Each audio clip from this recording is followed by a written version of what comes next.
The Orange Democratic Party has now resolved to expel 5 legislators deemed rebels. The legislators, among them Lang'ata Member of Parliament Felix Odiwuor, better known as Jalang'o, are now at risk of being struck off the party register, a decision that, if effected, will force them to go and seek fresh mandate from their constituents.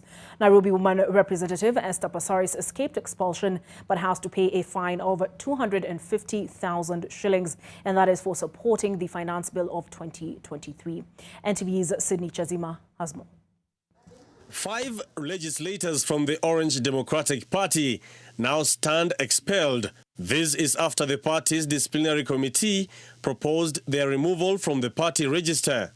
The 5 are Lang'ata MP Felix Odiwuor alias Jalang'o, Gem MP Elisha Ochieng, Suba South's Karoli Omondi, Bondo MP Gideon Ochanda, and Kisumu Senator Tom Ojienda. Be deemed to have resigned from the party, that is ODM, and the party is hereby directed to commence the process of removing them from the register of the party.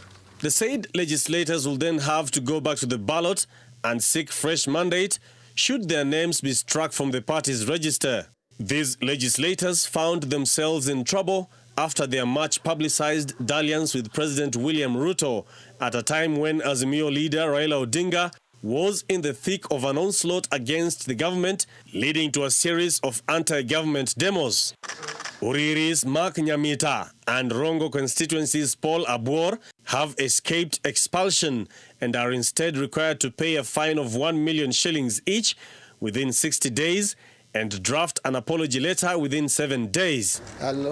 Also, Nairobi woman Representative Esther Passaris, who defied the party's position on the finance bill of 2023, will now part with a fine of 250,000 shillings, while also being required to write an apology within 7 days.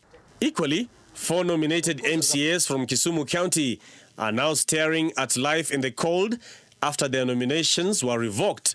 The 4, Caroline Opar, Kennedy Ajwang, Regina Kizito, and Peter Obaso, are accused of defying the party's choice for Speaker of the County Assembly of Kisumu, Jack Oraro, and instead supported Samuel Ongou. The National Executive Committee recommended the revocation of nomination of 4 members of the County Assembly of Kisumu for gross misconduct. On the part of the legislators, should the party move to strike them from the register, the Office of the Register of Political Parties will have to be notified. Speakers of both houses will then be notified of the decision later so as to make an official communication to the houses. The decision by both speakers is one to watch, as both speakers are allied to the Kenya Kwanza coalition, which is in conflict with the Azimio coalition over the wooing of its members. Sydney Chazima, NTV. Well, Tom Ojienda has responded